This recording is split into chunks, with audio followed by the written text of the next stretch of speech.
ভারতে ইন্ডিয়ার মোদি দাদু আমাদেরকে পিস্তলের ভয় দেখায়, বুলেটের ভয় দেখায়। আরে মুসলমানদেরকে বুলেটের ভয় দেখায় লাভ আছে নাকি? মুসলমানরা তোমাদের বুলেটে ভয় পায় না। মুসলমানরা তোমাদের বুলেটের ভিতরে আল্লাহ জান্নাত দেখতে পাই। মুসলমানরা তোমাদের বুলেটের ভিতরে আল্লাহর জান্নাতে মেহমান হতে চাই। মুসলমানদেরকে ভয় দেখায় কোনো লাভ নাই। মামুর বাড়ি দিল্লি আর বেশি নাই, বেশি লাফালাফি করবা, একবারে ঝড় মারবা, এক ঝড়ে একবার দিল্লি গিয়ে পড়বা। যে কয়েকটা লাফাচ্ছ 5 তারিখের পরে অনেক নেতারা লাফাচ্ছে যে আমাদের মা আসবে। কি লাফাচ্ছে কি লাফাচ্ছে না? যে ট্রাম্প ক্ষমতায় আসছে আমাদের মা চলে আসবে। অত বড় সহজ না। বাংলার তৌহিদি জনতা যদি মাঠে নেমে যদি তোমাদেরকে একবার ছাড়া আর লজ্জা তো নাই কি এদেরকে? কি বলো, এদের লজ্জা আছে? রাগ করতেছেন? বললো তোমাদেরকে ফাঁসি দিব, তোমাদেরকে হত্যা করে ফেলে দেব। যদি রাষ্ট্রপতির কাছে প্রাণ ভিক্ষে চাও তবেই তোমরা বাঁচতে পারবে। তারা কোনোদিন রাষ্ট্রপতির কাছে প্রাণ ভিক্ষা চাইনি। কোরআনের সৈনিক ইসলামের মুজাহিদ আমাদেরকে দেখিয়ে দিয়েছে বাতিলের কাছে কোনোদিন মাথা নত করবে না। বাতিলের কাছে কোনোদিন তোমরা মাথা নত করবে না, কারণ বাতিল তো বাতিল। মুসলমান কোনোদিন বাতিলের কাছে মাথা নত করতে পারে না। তার কারণ হলো মুসলমান এই পারে মরবে, ওই পারে আল্লাহর জান্নাতে যাবে। কথা বলেন ঠিক কিনা? মুসলমান এই পারে মরবে, ওই পারে কোথায় যাবে? জান্নাতে যাবে। তবে একটা সময় গেছে, এরকম কথা বলতেছি রংপুরে মিঠাপুকুর চেনা আছে কি আপনাদের?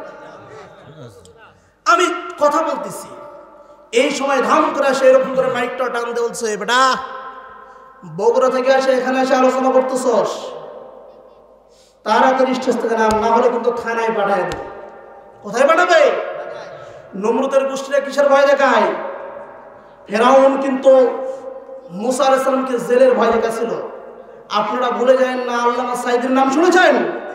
এই সাইদি বলেছিল ফেরাউনের গোষ্ঠীরাই শুধু জেলখানার ভয় দেখায়। আমাদেরকেও কিন্তু এক সময় জেলের ভয় দেখাতো। আমি নিজেও 13 দিন পলাইছিলাম, আমার নামে মামলা হয়েছিল। আমার আম্মা তো ওয়াজ করতে দেবে না, বলে যে বাবা তোর ওয়াজ করার দরকার নেই। র‍্যাব আমাকে খুঁজতে আসে, তালার পুরো খোঁজে, বাথরুমে খোঁজে, এখানে ওখানে খোঁজে, আর কয় হুজুরের দাওয়াত দিতে আসছি। কি কয়? হুজুরের দাওয়াত দিতে আসছি। বিশ্বনবী জনাবে মুহাম্মদ রাসূলুল্লাহ সাল্লাল্লাহু আলাইহি ওয়াসাল্লাম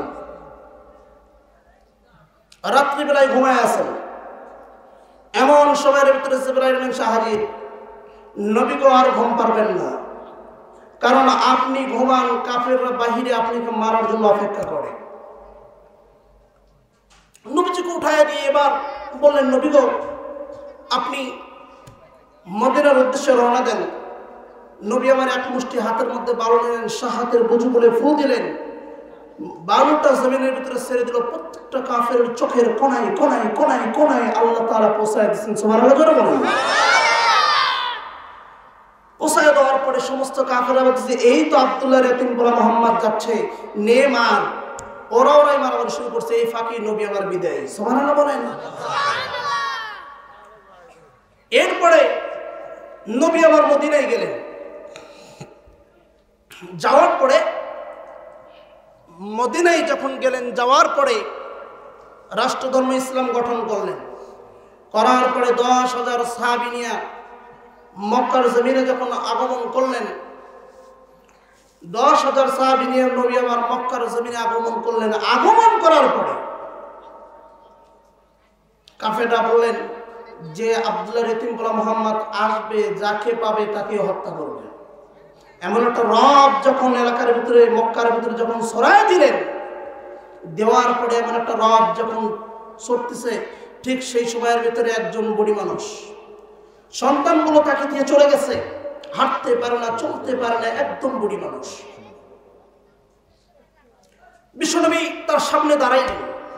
দাঁড়ানোর পর বললেন, মা আপনি কি কিসের উদ্দেশ্যে, কোথায় আপনি যাচ্ছেন? বলে, বাবা তুমি কি জানো না আব্দুল্লাহ ইয়াতিম বলা মুহাম্মদ মক্কায় জন্ম নিয়া মদিনায় গিয়ে রাষ্ট্রধর্ম গঠন করে 10,000 সন্ত্রাস নিয়ে মক্কার জমিনে আক্রমণ করেছে। নাউজুবিল্লাহ বলেন না।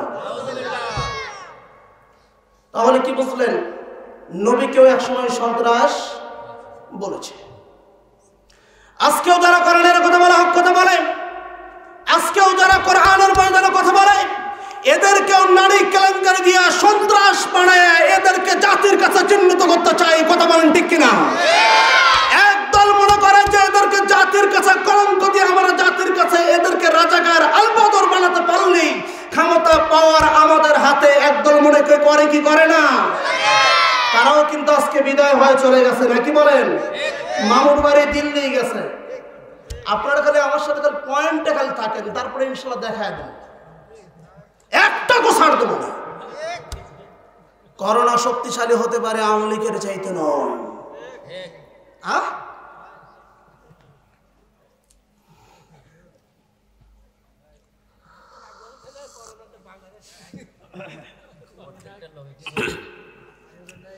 এরপরে বিশ্বনবী জনাবে মুহাম্মদ রাসূলুল্লাহ সাল্লাল্লাহু আলাইহি ওয়াসাল্লাম বুড়িমাকে ডাক বললেন, মা গো আপনি কোথায় যাবেন? বললেন, আমি যাব মক্কা, আমি যাব পাহাড়ের গুহার কাছে, আমার সন্তানরা ওখানে লুকাইছে। বিশ্বনবী জনাবে মুহাম্মদ রাসূলুল্লাহ সাল্লাল্লাহু আলাইহি ওয়াসাল্লাম বুড়িমাকে ডাকতে বলে, মা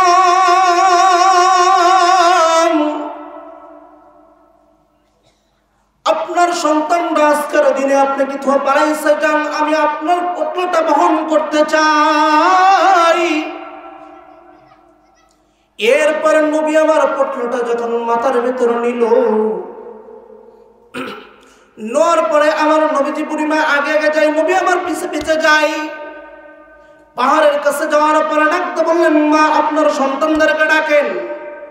এবার বুড়িমা যখন সন্তানদেরকে যখন ডাকলেন, সন্তানরা আসার পরে একবার বুড়িমার চেহারার দিকে তাকাই, একবার আমার নবীজির পটলার দিকে তাকাই, আল্লাহু আকবার, একবার নবীজির পটলার দিকে তাকাই, একবার মাথার দিকে তাকাই, মাথার উপরে তো পটলা, একবার আমার নবীজির চেহারার মধ্যে তাকাই, একবার বুড়িমার দিকে তাকাই, আর ডাকতে বলে, বুড়িমা আপনি এটা কাকে এনেছেন, কাকে এনেছেন? এটাই তো হলো আব্দুল্লাহর এতিম বলে মুহাম্মদ। আল্লাহু আকবার। বুড়িমা ডাকতে বলে, এই সন্তান কোনদিন আব্দুল্লাহর এতিম বলে মুহাম্মদ হতে পারে না, এই সন্তান কোনদিন মানুষকে হত্যা করতে পারে না, এই সন্তান কোনদিন মানুষকে রাজাকার আলবদর বানাতে পারে না। কথা ঠিক কিনা? আমাদের কোরআনের পাখিকে রাজাকার আলবদর বানিয়ে দেশ থেকে বিদায় করে, পৃথিবী থেকে বিদায় করে দেওয়া হয়েছে। কথা বলেন ঠিক কিনা? বুড়িমা ডাকতে বলে, এই সন্তান কোনদিন সন্ত্রাস হতে পারে না, এই সন্তান কোনদিন মা বাবার খেদমত ছাড়া অন্য কিছু করতে পারে না, এই সন্তান কোনদিন মানুষকে কষ্ট দিতে পারে না। ও বাবারে, আমি আর দেরি করব না, আমি এখন কালেমা পড়ে মুসলমান হয়ে গেলাম। লা ইলাহা ইল্লাল্লাহু মুহাম্মাদুর রাসূলুল্লাহ।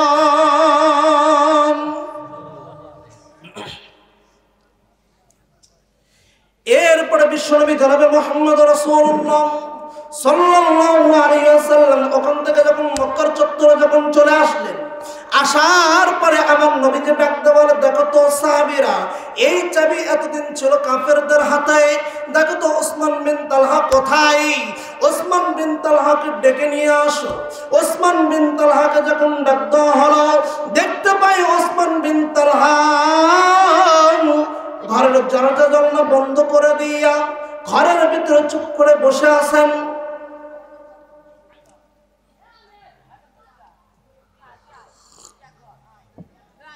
ঘরের ভিতরে চুপ করে বসে আছেন, যেরকম বর্তমানে আমাদেরকে 16 বছর জানার পরে আওয়ামী লীগ বিদায় নিয়েছে, ঠিক না? 16 বছর কি জ্বলেননি? 16 বছর জ্বলানোর পর তারপরে বিদায় নিয়েছে। এখনো দেখেন একজন ঘরের ভিতরে এরকম চুপ করে বসে আছে, আছে কি নাই? এক সময় আমাদেরকে জ্বালিয়েছিল, ওয়াজের প্যান্ডেল এসে কান পট্টি গরম করে দিতে চাইছিল, এখন কোথায় আছে? এরপরে ওসমান বিন তালহাকে যখন আনা হলো, ওসমান বিন তালহার কাছ থেকে আমার নবীজি চাবিটা গ্রহণ করলেন। এরপরে চাবিটা গ্রহণ করার পর আমার নবীজি ওসমান বিন তালহার সামনে চাবিটা এরকম করে নাড়া দেয় আর ডাকতে বলে, তালহা মনে কি পড়ে, মনে কি পড়ে তোমার সেই দিনের কথা? নবী আমার ডাকতে বলে, তালহা মনে কি পড়ে তোমার সেই দিনের কথা যেদিন আমি নবীকে তুমি মক্কার চাবি, মক্কার কাবাঘরটা খুলে দাও নাই? তালহা এবার ডাকতে বলে, নবী গো, আপনার কাছে জোহাত করে বলি, খবরদার খবরদার, এই কথা সাহাবীরা জানে জানো, পৃথিবীর সমস্ত মানব জানে জানো, কোনো আফসোস নেই, কোনো কথা নেই, কিন্তু আপনার ওমর যেন না জানে। আল্লাহু আকবার বলেন। এই খারাপ লাগতেছে? হ্যাঁ, আলোচনা চলবে। এবার বললেন নবী গো, সমস্ত সাহাবীরা জানে জানো, কারণ ওমর যেন না জানে। যদি ওমর জানে তাহলে আমি তালহার দেহ থাকবে কিন্তু কল্লা থাকবে না। এই কল্লার ভূমিকা পালন করেছে আমাদের বিএনপির নেতারা। জানেন কি আপনারা? 5 তারিখে দেখেননি কোন জামাতের কর্মী কি কারো বাড়িঘর ভাঙচুর করছে? এরা ওমরের মতো বীরের মতো যায় একবারে খতম।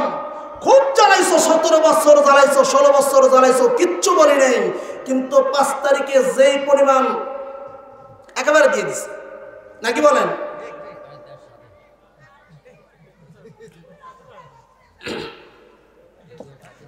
তালহা ডাকতে বলেন, নবী গো, সমস্ত সাহাবীরা জানে জানো, কোনো আফসোস নেই, কিন্তু খবরদার ওমর যেন না জানে, কারণ ওমর যদি জানে সেদিনের ঘটনা, আমি তালহা থাকবো কিন্তু আমি তালহার কল্লা থাকবে না।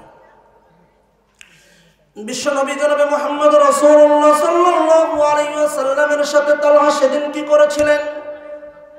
হিজরতের রাত্রে আমার নবী যখন কাবা ঘরের থেকে যখন গেলেন, যাওয়ার পরে ডাকতে বলে, তালহা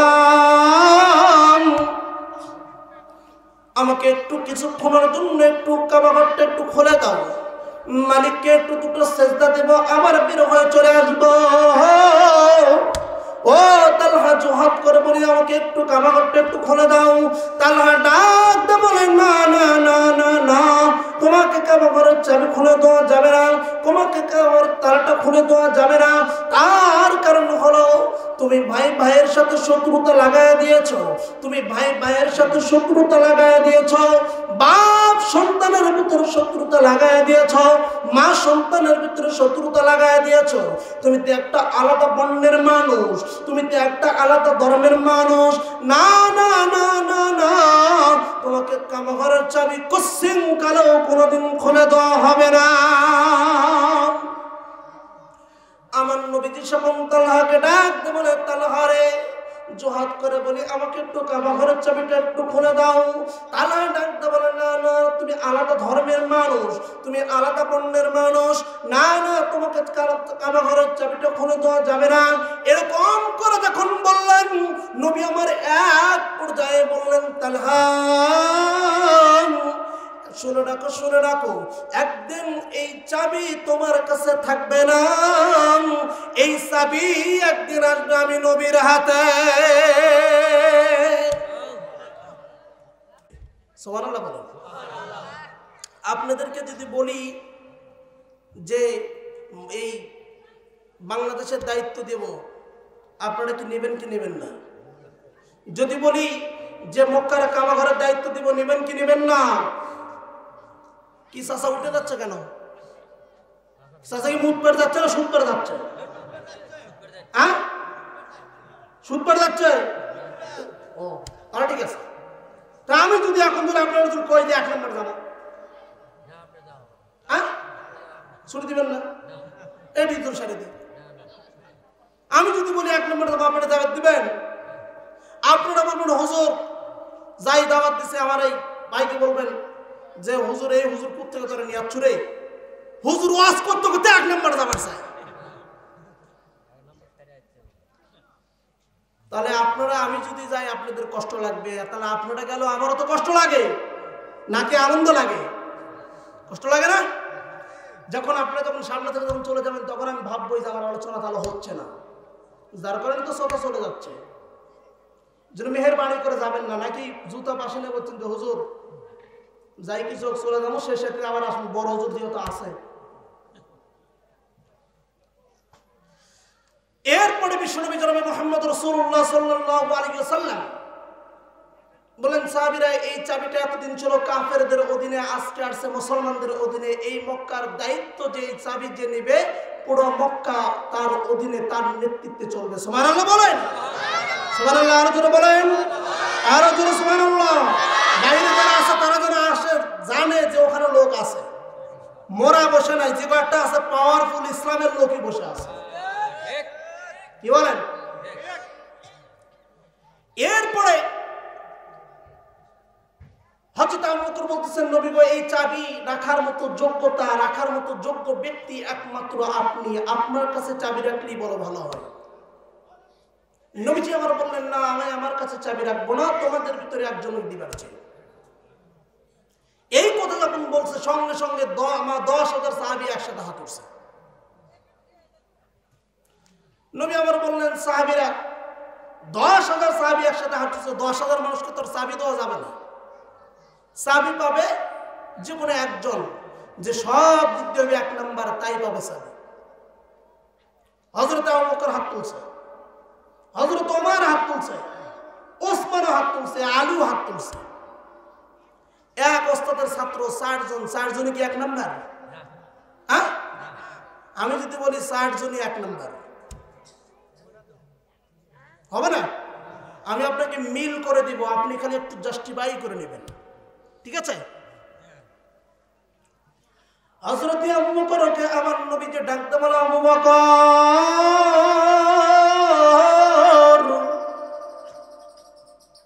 কেমনে তুমি 1 নাম্বার হও, আমাকে একটু বলো।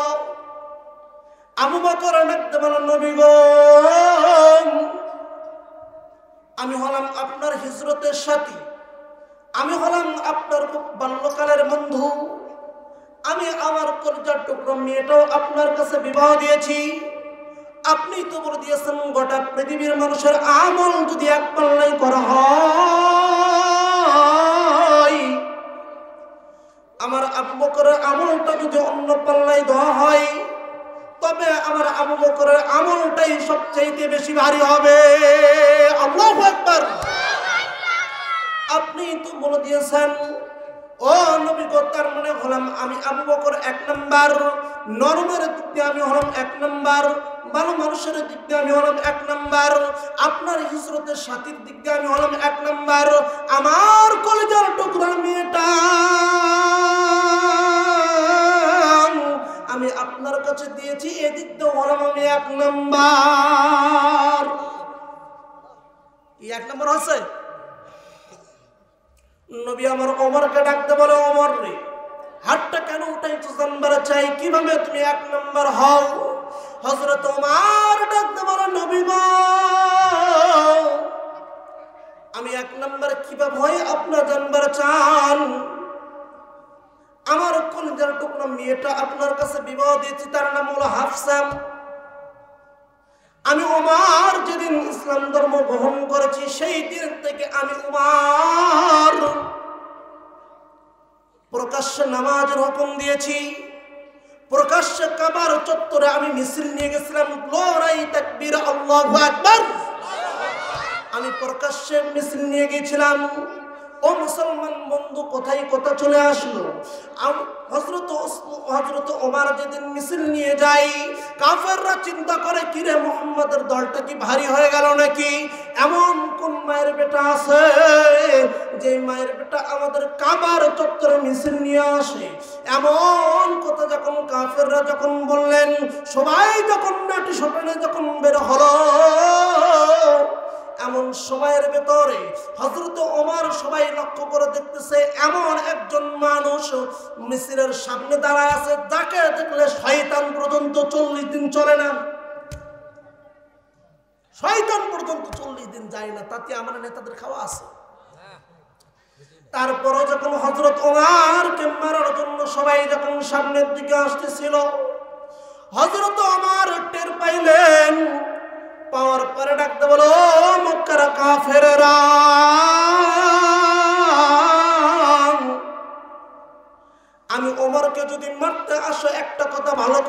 নাও, আমি ওমরকে যদি মারতে আসো একটা কথা ভালো করে শুনে নাও, কারো যদি বিবিকে যদি বিধবা করতে চাও তাহলে আমি ওমরকে মারতে আসো, সন্তানকে যদি এতিম বানাতে চাও তাহলে আমি ওমরকে মারতে আসো। আমি ওমর আল্লাহর নামে শপথ করে বলি, যতক্ষণ আমার জীবন থাকবে একজন কাফেরকেও জিন্দা যেতে দেব না। হযরত ওমর যখন এরকম স্লোগান যখন দিলেন, সমস্ত কাফেররা হিজড়ার মতো দাঁড়ায়ছিল। আল্লাহু আকবার। সমস্ত কাফেররা হিজড়ার মতো দাঁড়ায়ছিল, সামনে আসার মতো কারো সাহস হয় না।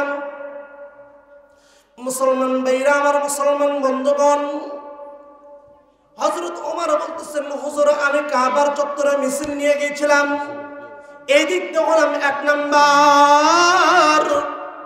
ইসলাম ধর্ম যেদিন থেকে গ্রহণ করেছি সেদিন থেকে নামাজের হুকুম দিয়েছি প্রকাশ্যে, আমি এই দিক দিয়ে হলাম 1 নাম্বার।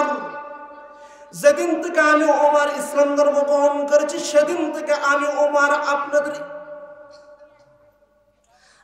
ওমর সেদিন থেকে ডাঁটে চলেছি, প্রকাশ্যে নামাজের হুকুম দিয়েছি, প্রকাশ্যে কোরআনের দাওয়াত দিতে বলেছি, এদিক দিয়ে আমি হলাম 1 নাম্বার। কি 1 নাম্বার হয়েছে? তারপরে আর এক দিক দিয়ে আমি হলাম 1 নাম্বার, সেটা হলো আমি হলাম গরম, আবু বকর ভাই হলো নরম। রাষ্ট্র চালাইতে গেলে যে জিনিসটার প্রয়োজন পড়ে, রাষ্ট্র চালাইতে গেলে যে জিনিসটার দরকার পড়ে সেটা হলো গরম। শুধু নরম দিয়ে রাষ্ট্র চলে না, গরমের দরকার পড়ে। কতক্ষণ ঠিক কিনা? গরম দেখেই তো 16 বছর রাষ্ট্র চালাইছে, কিছু বলতে পারছে? হ্যাঁ, গরম দেখেই তো চালাইছে, নাকি বলেন?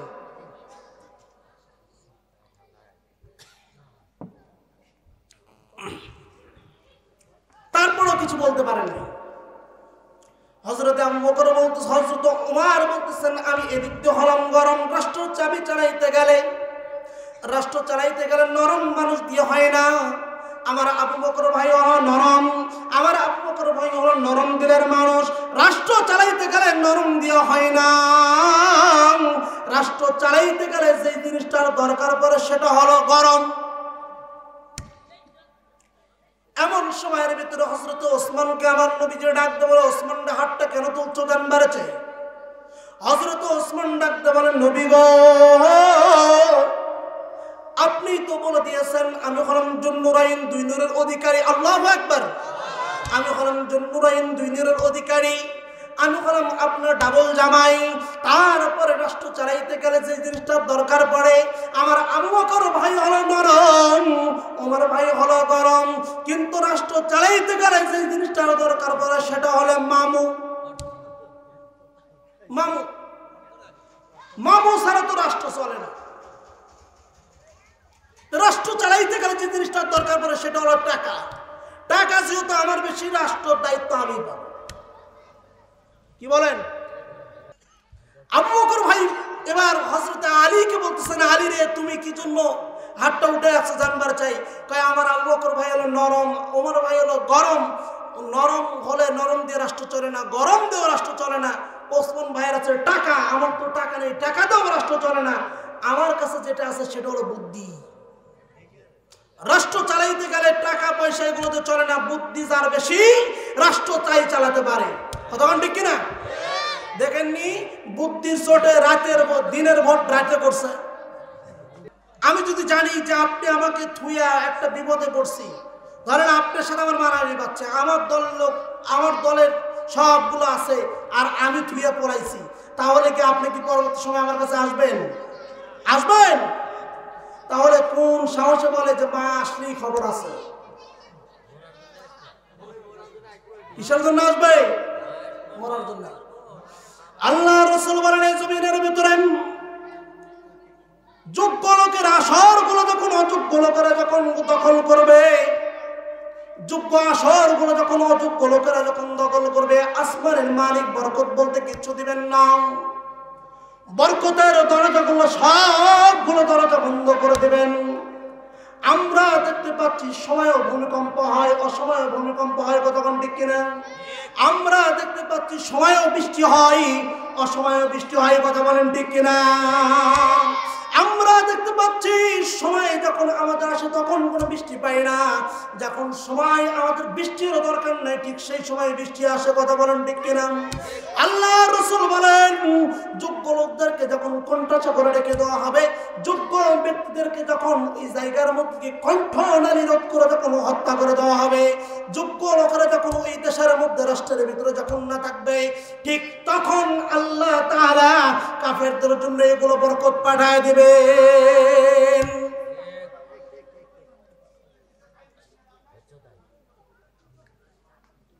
এখন আসেন, আল্লাহ রাব্বুল আলামিন পবিত্র কোরআন কারীমের মধ্যে বললেন, ইয়া আইয়ুহাল্লাযীনা আমানু হাল আদুল্লুকুম আলা তিজারাতিন তুনজিকুম মিন আযাবিন আলীম তু'মিনুনা বিল্লাহি ওয়া রাসূলিহি ওয়া তুজাহিদুনা ফি সাবিলিল্লাহ।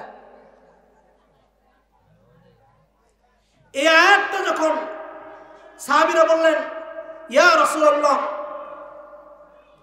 আমাদেরকে আল্লাহ তাআলা এমন কি কোনো সংবাদ দেবে না যে সংবাদ পেলে আমরা সরাসরি জান্নাতে যেতে পারবো? সুবহানাল্লাহ বলেন। এমন সময়ের ভিতরে আয়াতটা নাযিল হয়ে গেল, ইয়া আইয়ুহাল্লাযীনা আমানু হাল আদুল্লুকুম আলা তিজারাতিন তুনজিকুম মিন আযাবিন আলীম তু'মিনুনা বিল্লাহি ওয়া রাসূলিহি ওয়া তুজাহিদুনা ফি সাবিলিল্লাহ। সুবহানাল্লাহ বলেন। এই আয়াতটা যখন নাযিল হয়ে গেল, সাহাবীরা খুব খুশি হয়ে গেলেন, কারণ জান্নাতে যাওয়া যাবে, সরাসরি আল্লাহর জান্নাতে যাওয়ার একটা মাধ্যম হলো জিহাদের ময়দান। হযরত আবু বকর, আপনার ইয়ারমুকের যুদ্ধের নাম শুনছেন কিনা আমি জানি না। হযরত আবু বকর ইয়ারমুকের যুদ্ধের সময় কিছু সংখ্যক লোক পাঠিয়ে দিলেন, যুদ্ধের ময়দানে পাঠিয়ে দিলেন। যুদ্ধের যে নেতৃত্ব ছিলেন, যার হাতে নেতৃত্ব ছিলেন, তার নাম হলো খালিদ বিন ওয়ালিদ। নাম শুনছেন কি? হযরত খালিদ বিন ওয়ালিদকে যখন মক্কার জমিন থেকে যখন পাঠিয়ে দিল, ইয়ারমুকের যুদ্ধের ময়দানে যখন পাঠিয়ে দিলে, এমন সময়ের ভিতরে আবু বকর ইন্তেকাল হয়ে গেল। ইন্নালিল্লাহ পড়েন। আবু বকর যখন ইন্তেকাল হয়ে গেল, এমন সময়ের ভিতরে হযরত ওমর প্রেসিডেন্ট হলেন। হওয়ার পরে একটা চিঠি লিখলেন, চিঠির মধ্যে লেখা হযরত খালিদ বিন ওয়ালিদকে নেতৃত্ব থেকে বরখাস্ত করে দিলেন। হযরত খালিদ বিন ওয়ালিদ যখন দেখলেন যে চিঠির ভিতরে যখন দেখলেন যে খালিদ বিন ওয়ালিদ বরখাস্ত, তিনি আলহামদুলিল্লাহ পড়ে নিলেন। সুবহানাল্লাহ বলেন। আলহামদুলিল্লাহ যখন পড়ে নিলেন, পড়ে নেওয়ার পরে এবার চিঠিটা খুলে দেখলেন চিঠির ভিতরে লেখা হযরত আবু উবাইদা ইবনুল জাররাহকে নেতৃত্ব দিয়ে দিয়েছেন। হযরত ওমর এই নেতৃত্ব দেওয়ার পিছনে কারণ হলো হযরত খালিদ বিন ওয়ালিদ যতদিন যুদ্ধের ময়দানে গিয়েছেন কোনোদিন তিনি খালি হাতে ফিরে আসেননি। সুবহানাল্লাহ বলেন। বিজয় সঙ্গে করে নিয়েছেন, কারণ বিজয়ের মালিক কে? আল্লাহ। হযরত খালিদ বিন ওয়ালিদ নেতৃত্ব যখন ছেড়ে দিল, এমন সময়ের ভিতরে আবু উবাইদা ইবনুল জাররাহ যখন নেতৃত্ব যখন চলে আসলো, আসার পরে আবু উবাইদা ইবনুল জাররাহ চিঠির মধ্যে লিখতে পাই, আবু উবাইদা ইবনুল জাররাহ ফজরের নামাজটা আদায় করে নিলেন। হিরাক্লিয়াসের বাহিনী, বাদশা হিরাক্লিয়াস ৬০,০০০ সৈন্য পাঠিয়ে দিয়েছে মুসলমানদেরকে হত্যা করার জন্য। রাত্রিবেলায় গোয়েন্দা পাঠিয়ে দিয়েছে, গোয়েন্দাদেরকে রিপোর্ট করেছে দেখো তো মুসলমানরা কি করে। গোয়েন্দা যা বলছে, মুসলমানরা রাত্রিবেলায় আমরা তাকায় তাকায় দেখলাম মুসলমান কেউ সেজদায় গিয়ে কাঁদে, কেউ মোনাজাতে কাঁদে, কেউ নামাজে বসে কাঁদে, কারণ মুসলমানরা চায় যে আল্লাহর পক্ষ থেকে বিজয়। হিরাক্লিয়াসের বাহিনী গোয়েন্দা দিয়ে রিপোর্ট করলো মুসলমানরা তো মনে হয় স্বেচ্ছায় আসে নাই, তারা মনে হয় তাদের বাদশা মনে হয় তাদের নেতা মনে হয় জোর করে পাঠিয়ে দিয়েছে, যার কারণে তারা কাঁদতেছে। হিরাক্লিয়াস বললেন সকালবেলা, আগামীকাল সকালবেলা ওদেরকে এমন একটা ধাওয়া দিবি মদিনা পাওয়ার আগ পর্যন্ত যেন ওরা যেন তাড়াতাড়ি দৌড়ায়। হিরাক্লিয়াস যখন একথা যখন বললেন, পরের দিন সকালবেলা ৬০,০০০ সৈন্য পাঠিয়ে দিয়েছে। কয় হাজার? ৬০,০০০। ৬০,০০০ সৈন্য এসে আবার বলতেছে, এ মুসলমানেরা, তোরা নাকি বললে নাকি আল্লাহর জান্নাতে যাস, আয় কারা কারা জান্নাতে যাওয়ার জন্য একটু সামনে আয়, তোদেরকে একটু দেখি কারা কারা জান্নাতে যাবে, একটু সামনে আয়, আমরা একটু তোদের এক এক করে জান্নাতে দিয়ে পাঠাই।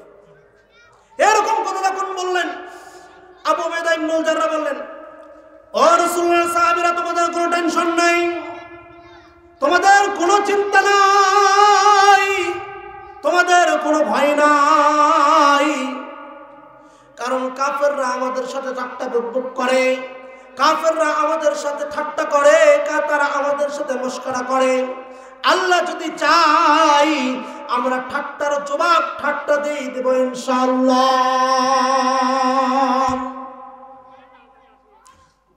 এবার আবু উবাইদা ইবনুল জাররাহ বললেন, ৬০,০০০ বিরুদ্ধে ৬০,০০০ পাঠাবো না, আমি একজনকে পাঠিয়ে দিতে চাই, কে আসো ৬০,০০০ বিরুদ্ধে যুদ্ধ করার জন্য, তার বিরুদ্ধে আমি একটু ৬০ নয়, আমি একজনকে পাঠিয়ে দিতে চাই, কেরা আসো একটু দাঁড়ায় যাও। এমন সময়ের ভিতরে একজন সাহাবী দাঁড়াইলেন। আবু উবাইদা ইবনুল জাররাহ বললেন, আপনি বসেন। তারপরে একজন সাহাবী দাঁড়াইলেন, বললেন আপনিও বসেন। তৃতীয় নম্বর একজন সাহাবী দাঁড়াইলেন, যার নাম হলো হযরত মুহাবির, হযরত খালিদ বিন ওয়ালিদ। এই খালিদ বিন ওয়ালিদকে বললেন, খালিদ বিন ওয়ালিদ যখন দাঁড়াইলেন, হযরত আবু উবাইদা ইবনুল জাররাহ বললেন, খালিদ বিন ওয়ালিদকে বললেন, আপনি কেন দাঁড়াইলেন না? আমি তো এতক্ষণ আপনার জন্য ওয়েট করতেছিলাম, আমি তো এতক্ষণ আপনার জন্যই বসেছিলাম, আপনি কেন দাঁড়াইলেন না? হযরত খালিদ বিন ওয়ালিদ বলতেছেন, আপনি যদি আমাকে যুদ্ধের ময়দানে পাঠানোর ইচ্ছা থাকতো, তাহলে আপনি আমার নাম ধরে কেন অর্ডার করলেন না? এরপরে যখন যুদ্ধের ময়দানে যখন পাঠিয়ে দিল, পাঠায় যখন আসরের দিকে যখন যুদ্ধের ময়দানের দিকে যখন চলে গেলাম, যাওয়ার পরে আমি লক্ষ্য করলাম দেখি কোনো ধুলাবালির আওয়াজ নাই। এবার আমি যখন কিছু দূর যাইতে যাইতে মুসলমানদের কোনো সন্ধান পেলাম না, মুসলমানদের কোনো সন্ধান যখন পেলাম না, না পাওয়ার পরে আমি এবার একজন কাফেরের সন্ধান পেলাম, তাকে চিৎ করলাম, দেখলাম এটা কোনো মুসলমানের লাশ নয়। এরপরে একজন মুহাবিরের সন্ধান পেলাম, যার নাম হলো হযরত খালিদ বিন ওয়ালিদ। আমি বললাম, ও খালিদ, তুমি কি এখনো জীবিত আছো? তিনি বললেন, হ্যাঁ আলহামদুলিল্লাহ, আমি এখনো জীবিত আছি, আল্লাহর শুকর, আমি এখনো জীবিত আছি। হযরত খালিদ বিন ওয়ালিদ বললেন, আবু উবাইদা ইবনুল জাররাহ বললেন, যুদ্ধের ময়দানের কি অবস্থা একটু বলো। হযরত খালিদ বিন ওয়ালিদ বলতেছেন, যুদ্ধের ময়দানে হিরাক্লিয়াসের বাহিনী এসেছিল ৬০,০০০, কিন্তু আমরা তাদেরকে এমন পিটাইছি, এমন হালে বিদায় করেছি, ৬০,০০০ এসেছিল, ৬০,০০০-এর ৩ ভাগের ২ ভাগে আমরা শেষ করে দিয়েছি, একবার কুসুমাটা করে দিয়েছি। মুসলমান ভাইরা আমার, আমরা দেখেছি ফিলিস্তিনের শিশুদেরকে ইসরায়েল হত্যা করেছিল, ফিলিস্তিনের মানুষদেরকে ইসরায়েল নির্যাতন করেছে, ফিলিস্তিনের মানুষদের প্রতি ইসরায়েল মুসলমানদের প্রতি নির্যাতন নিষ্পীড়ন করেছে। কিন্তু মুসলমানরা ৭৫ বছর পর ফিলিস্তিনে ঢুকে ইসরায়েলের আইডেন্টার ব্রিগেড ভেঙে ভেতরে ঢুকে কাফেরদেরকে হত্যা করে আবার নিয়ে এসে প্রমাণ করেছে এমন কোন কাট্টা কাফেরের জন্ম হয় নাই যে মুসলমানদেরকে গোটা পৃথিবী থেকে শেষ করে দিতে পারে। কথা বলেন ঠিক কিনা? এমন কোন কাট্টা কাফেরের জন্ম হয়নি। ভুলে গেছেন নাকি ওই যে হযরত ওসমান বলছেন আমি ১ নাম্বার রাষ্ট্রের দিক দিয়ে, মনে আছে নাকি? লাইনে কিন্তু রেখে দিয়েছে, বুঝেননি? হযরত ওসমান বলেন আমি ১ নাম্বার। এরপর হযরত ওসমান তার কেমন ইয়া ছিল, হযরত ওসমানের কাছে রাসূল সাল্লাল্লাহু আলাইহি ওয়াসাল্লাম একজন পাঠিয়ে দিলেন, একজন ব্যক্তিকে পাঠিয়ে দিলেন, যিনি ছিলেন ভিক্ষুক। রাসূলের কাছে চাইতে আসলেন, রাসূল বললেন আমি পারবো না, তুমি ওসমানের কাছে চলে যাও। চিঠির মধ্যে লিখে দিলেন ওসমানকে একটু তুমি সাহায্য করেন মেয়ের বিয়ের জন্য। এবার হযরত ওসমানের কাছে যখন চলে গেল, হযরত ওসমান চিঠিটা দিলেন, নেওয়ার পরে পড়লেন, পড়ার পরে দেখতে পাই যে রাসূল করিম সাল্লাল্লাহু আলাইহি ওয়াসাল্লামের হাতের লেখা। হযরত ওসমান লোকটাকে বললেন এটা কার লেখা? বলেন রাসূল করিম সাল্লাল্লাহু আলাইহি ওয়াসাল্লামের লেখা। হযরত ওসমান আমার উপর জিজ্ঞেস করলেন এটা কার লেখা? বলেন রাসূল করিম সাল্লাল্লাহু আলাইহি ওয়াসাল্লামের লেখা। লোকটাকে 3 বার যখন জিজ্ঞেস করা হলো, লোকটা একই উত্তর দিল।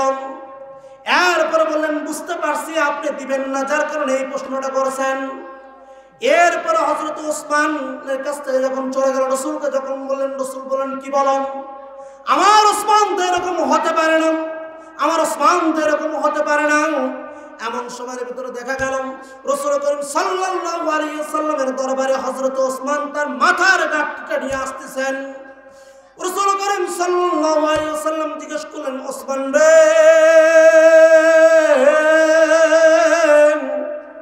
এরকম কেন করেছো, এরকম কেন করেছো? ডাক দেবার নবী গো, এই ব্যক্তি আমি আজকে নিয়ত করেছিলাম আমার রাসূলের নামে যতবার বলবে আমি ততবার 8000 করে বৃদ্ধি করে দেব। চিঠির মধ্যে আমি দেখেছি যে আপনি 8000 লেছেন, কিন্তু ওনার পাও থেকে মাথা পর্যন্ত দেখলাম 8000 দেওয়া হবে না। এই জন্য আমি আপনার নামের সাথে আমি 8000 করে বৃদ্ধি করে দিয়েছি। হযরত ওসমানের সাথে জান্নাতে কেরা কেরা থাকতে চান? হাত তুলে আল্লাহরে দেখান তো।